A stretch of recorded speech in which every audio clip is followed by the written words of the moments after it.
mengatur anggaran pendidikan yang sampai sekarang belum dijalankan karena PP 17 2017 belum dirubah, padahal sudah ada PP yang baru.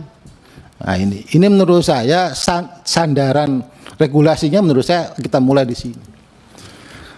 Kalau tidak, tadi bayangkan kita ini bos ya, bantuan operasional satuan pendidikan, rata-rata itu belum memenuhi apa yang dibutuhkan.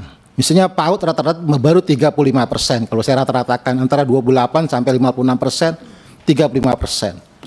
Kemudian SD masih 60%, SMP 65%, kemudian SMA 40%, SMK 40% dan SLB 60%. Masih banyak, kurang lebih sekitar 40% lah anggaran yang harus dialokasikan dari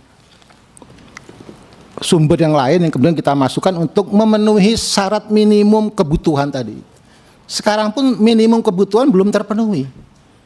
Jadi biaya majemuk terhadap kebutuhan itu belum 100% semuanya. Masih rata-rata 60%. Padahal ini kan urusan wajib. Urusan wajib itu dalam bahasa saya kalau tidak dilaksanakan dosa. Kan gitu, haram itu hukumnya. Dosa kan gitu. Lah kalau dosa ini pertanyaannya kemudian siapa yang menanggung dosa ini kan gitu.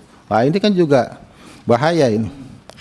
Nah, karena itu menurut saya PP 18 2022 tentang pendanaan pendidikan yang menempatkan Mendikbudristek sebagai leading sektor dalam konteks uang ini mau dikemanakan, ini menurut saya harus kita dorong. Itu catatan saya yang pertama. Kenapa? Karena tadi misalnya, apalagi KPK terakhir kemarin menyatakan 37 triliun anggaran pendidikan itu tidak dikelola untuk kepentingan pendidikan yang bersifat wajib, tapi masih ke kedinasan. Walaupun dari beberapa hal yang disampaikan, data yang disampaikan, ada yang sudah kedinasan, ada yang masih banyak yang tidak kedinasan.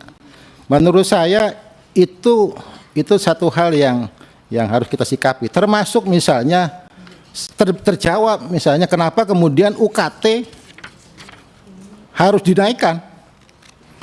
Nah, UKT harus di halaman berapa saya udah.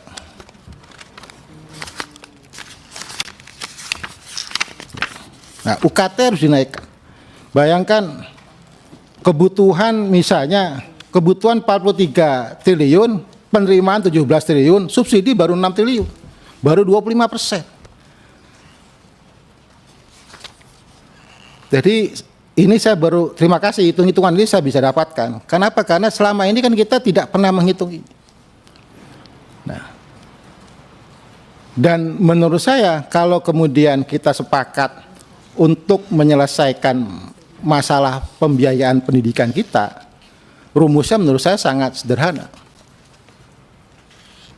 Apa yang kurang dari kebutuhan yang diperlukan di dunia pendidikan kita ini, ya, diambil dari yang salah tempat itu.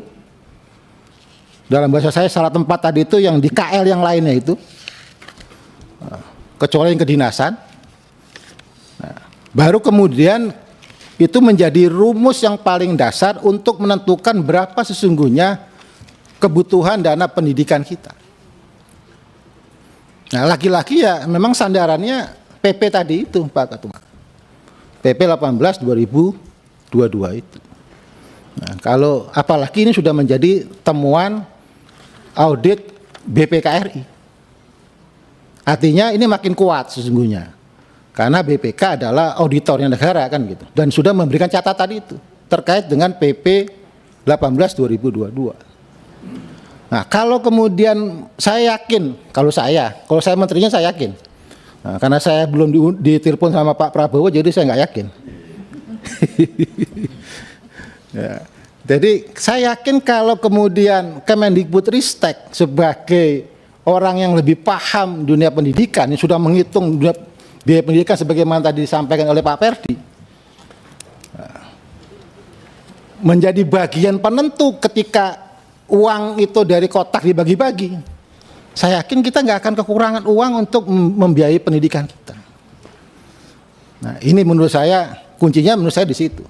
Jadi kuncinya adalah bagaimana kemudian sekarang kita punya cantolan PP 18 2022 itu kita gunakan semaksimal mungkin untuk memulai agar problem kekurangan biaya pendidikan kita selama ini itu bisa kita selesaikan.